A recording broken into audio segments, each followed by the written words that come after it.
आ गया, ठीक है। अब मैंने सेकंड चेक किया, मेरा 4 नहीं आया, मैंने क्रॉस कर दिया। थर्ड चेक किया, फिर से 4 आ गया, एंड फोर्थ चेक किया, फिर से नहीं आया। यानी कि मेरा ऑप्शन नंबर या तो 1 आंसर हो सकता है या क्या हो सकता है, थर्ड। बाद में पकड़ गए, मतलब 2 ऑप्शन कट गए इन क्वेश्चन में कैसे करना है। अब एक कंडीशन तो हमने चेक कर ली, अब हम करेंगे सेकंड कंडीशन। क्रॉस प्रोडक्ट कैसे करते हैं वेक्टर की, डिटर्मिनेंट मतलब आई जे के ए वेक्टर और बी वेक्टर लगाते हैं, पता है ना ये। तो मैंने देखा कि ऑप्शन नंबर 1 और 3, तो मैं क्यों भाई फालतू फंड में 2 ऑप्शन और लगाऊं, अब 2 तो कट गए ऑलरेडी, तो मेरे बचे फर्स्ट और थर्ड। तो मैंने ऑप्शन नंबर फर्स्ट से देखा एंड इसको सोल्व किया। आना क्या चाहिए, बी आना चाहिए। बी हमें पता है, जे और के दिया हुआ है, आंसर है हमारे पास। हमने चेक किया बी और यहाँ पे ए क्रॉस, मैंने सी ऑप्शन नंबर ए ले लिया। ऑप्शन नंबर ए लेते ही मेरे पास आ गया जे प्लस के। अभी बात खत्म नहीं हुई, ये मुझे नहीं पता आंसर है या नहीं है, अभी ऑप्शन नंबर ए, क्योंकि हमारे पास 2 ऑप्शन हो रहे थे सिलेक्ट। फिर मैंने ऑप्शन नंबर थर्ड को उठाया, क्योंकि 2 तो कट चुके थे, बच्चा क्या था 1 और 3। तो मैंने फर्स्ट से तो चेक कर लिया, इसको तुमने सेकंड से दोबारा चेक करना है। सेकंड से नहीं, आई मीन थर्ड से, जो 2 ऑप्शन थे। तो मैंने जब इसको थर्ड से चेक किया तो मैंने देखा इसका आंसर ये आ रहा है, बट आना क्या चाहिए, जे प्लस के।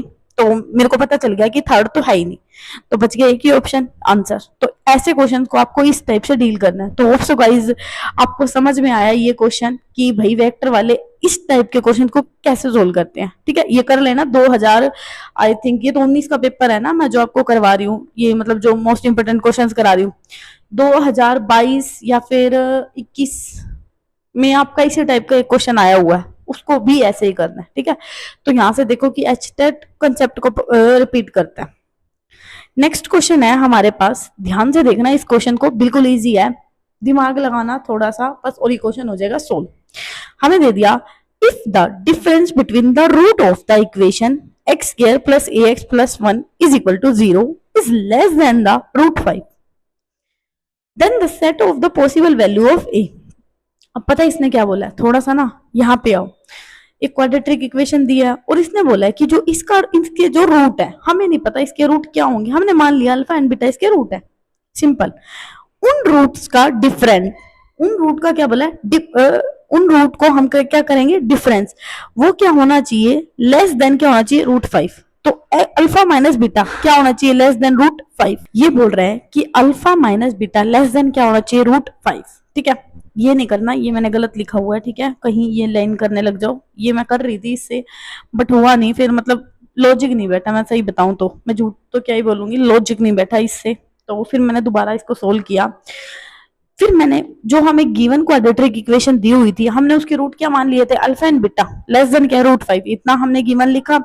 अब मैंने इस पे आपका डिस्क्रिमिनेंट का फॉर्मूला क्या होता है, minus B plus minus B square minus 4ac divide by 2a, ये आपका रूट निकालने की क्या होता है, फॉर्मूला होता है, यू नो, जो बीच वाला होता है वो क्या होता है, डिस्क्रिमिनेंट होता है। तो यहाँ पे ए बी की वैल्यू पुट करी एंड आपके पास रूट निकल गया minus A plus minus under root A square minus 4 divide by 2a, यहाँ तक कर लोगे।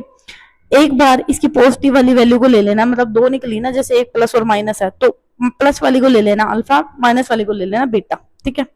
यहाँ से अल्फा और बीटा की वैल्यू निकल गई, यानी कि रूट निकल गए। उस अल्फा और बीटा की वैल्यू को यहाँ पे पुट कर देना, तो यहाँ से जब तुम सोल्व करोगे तो तुम्हारे पास बच जाएगा under root A square plus 4 minus 4 sorry, ठीक है। अब मुझे पता है अल्फा माइनस बीटा कितना आ गया, under root A square minus 4, यहाँ तक आ गया। अब इसने कहा है कि अल्फा माइनस बीटा, हमें ये गिवन था रूट 5 से क्या था, कम था। अब मैंने अल्फा माइनस बीटा के रूट निकाले कितने हैं, under root A square minus 4, मैंने यहाँ पे पुट कर दिया। दोनों तरफ मैंने क्या कर दिया, स्केयरिंग कर दिया। ए स्क्वायर लेस देन क्या आ गया, 5, यानी कि ए की वैल्यू लेस देन क्या आ गई, 9, और ए किसके बीच में लाई कर गया, -3 से +3, बस ये इंटरवल गिवन था, यही क्या है आंसर, ठीक है। होप सो समझ में आया, और मुझे नहीं लगता इससे इजी मेथड इसको इस क्वेश्चन को करने का है, ठीक है। इससे इजी तो नहीं है, ये बिल्कुल इजीएस्ट मेथड बताया मैंने इसको सोल्व करने का। नेक्स्ट क्वेश्चन हमें दिया है कि if y is equal to cos square x minus में 6 sin x cos x plus 3 sin square x plus 2 then for all real value of x। ध्यान से देखना इस क्वेश्चन में क्या बोला गया है, हमें y गिवन है और इस टाइप की इक्वेशन दी हुई है और हमसे पूछ लिया कि रियल वैल्यू ऑफ x बतानी, x के हमें रियल रूट्स बताने हैं, ठीक है। जब भी इस टाइप का क्वेश्चन आए तो सबसे पहले ना, मतलब इस टाइप के जो भी क्वेश्चन आपको दिखे, सबसे पहले ना ट्रिग्नोमेट्री फॉर्मूले लगा लिया करो। जैसे मुझे पता है sin 2x होता है 2 sin x cos x, मुझे पता है sin स्क्वायर x क्या होता है 1 minus cos 2x by 2, cos square क्या होता है 1 प्लस cos 2x बाई 2, ये फॉर्मूले पता है, इन फॉर्मूलों का इसमें क्या कर दो, यूज कर दो, कर दोगे। जब मैंने इन फॉर्मूले का इसमें यूज किया तो मेरे पास इनको लगाने के बाद मेरे पास इतना बच गया, यहां तक कर लोगे, इतना बच गया एक सिंपल फॉर्म में। अब मैंने अब आपको ना एक मतलब पेपर भी करवाया था मैंने, जब ये बताया था कि ए साइन थीटा, मतलब मेरे को याद है, आई थिंक मैंने 2024 का पेपर या 23 का जब कराया था, 20 अभी तो मैं दोबारा करवा रही हूँ ना, वैसे मैंने कुछ पेपर करा दिए हैं चिटट के। Cos theta less than under root a square plus b square minus, और यहाँ पे क्या होता था, a square plus b square plus, ये होती थी मिनिमम वैल्यू और ये क्या होती थी, मैक्सिमम वैल्यू। ये मैंने बताया था ना आपको लास्ट। तो मेरे को ना ये जो y है ना, मेरे को इसी फॉर्म में बनाना है ताकि मेरे को a और b की वैल्यू मिल जाए, ठीक है। अब मैंने इससे इसको कंपेयर किया, जब मैंने इसको इससे कंपेयर किया तो मेरे पास a कितना आया 3, मैंने माइनस कॉमन ले लिया, एंड b की वैल्यू कितनी आ गई 3, और a की वैल्यू कितनी आ गई 1, ठीक है। मैंने अभी बताया ये फॉर्मूला ये मिनिमम के लिए, ये मैक्सिमम के लिए। इसने पूछे थे x के हमें क्या बताने, रियल रूट बताने हैं। तो अब रियल रूट हमें नहीं पता, इसने ना क्वेश्चन में गिवन नहीं था कि मैक्सिमम बताओ मिनिमम बताओ क्या बताने हैं, तो हम यहाँ से दोनों निकाल लेंगे, मैक्सिमम भी मिनिमम भी, और इसका आंसर इसी फॉर्म में दिया था -4√10 + 4√10, और यहाँ पे तुमने क्या कर देना a1 और 3 a square plus b square की वैल्यू पुट कर देनी है, तो तुम्हारा आंसर ये आ जाएगा, ठीक है। आई बात समझ में? तो होप सो गाइस ये वाला क्वेश्चन आपको समझ में आया। अब चलते हैं नेक्स्ट क्वेश्चन पे। अब हमारा नेक्स्ट क्वेश्चन है, देखते हैं, आज मैक्सिमम क्वेश्चंस तो मैं करा ही देती हूँ क्योंकि छोटी छोटी वीडियो से काम नहीं चलेगा, ठीक है। ये पता है मैं थोड़े से तुम्हें छोटे छोटे में क्यों करा रही हूँ, क्योंकि ना ये वाला पेपर तुम्हारा थोड़ा सा टफ है, 2018 का, 19 का, 20 का, 21 का, ये पेपर थोड़े से हाई लेवल के हैं, ठीक है। 22, 23, 24 ये वाले पेपर इजी हैं, ये जल्दी हो जाएंगे, एक एक दिन में भी हम निपटा सकते हैं, इसलिए मैं इन पेपर्स पे टाइम दे रही हूँ थोड़ा सा, क्योंकि इसमें ज्यादा कंसेप्ट है, ज्यादा अच्छा सीखने को होता है। तो हमें क्वेश्चन दिया है, let z and w be the complex number, और मैंने करवा दिया क्लास 11th में कॉम्प्लेक्स नंबर, अगर किसी ने नहीं देखा है तो, such that mod of z plus iota omega के ऊपर क्या है bar is equal to 0 and argument of z w is equal to pi, then argument of z बताओ क्या होगा। सबसे पहले मैंने आपको फॉर्मुलेज बताए थे वहां कॉम्प्लेक्स में, आर्ग्यूमेंट z w क्या होता है, argument of z plus argument of w, आ रहे हैं कुछ याद? अगर नहीं पढ़ा तो ये पर कॉम्प्लेक्स वाली सीरीज देख के आना। वहां पे मैंने आपको बात बताई थी कि जब हम किसी का मतलब किसी के ऊपर हमें ये बार दिया होता है और इसके ऊपर हम मतलब कॉम्प्लेक्स बोलते थे, कंजुगेट बोलते हैं इसको, बार ना बोले तो हम कंजुगेट बोलते हैं इसको, ठीक है, कॉम्प्लेक्स की फॉर्म में। अगर मैं इसके ऊपर एक और कॉम्प्लेक्स करती हूँ तो ये क्या हो जाता है, ये कंजुगेट हट जाता है, मतलब ये सिंपल जेड निकाल के आ जाता है, इतना पता है। तो हमें ये गिवन था, हमने क्या कर दिया, इसके ऊपर एक बार और कंजुगेट ले लिया, एक बार और कंजुगेट ले लिया तो हमारा ये सिंपल फॉर्म में बन गया, ठीक है।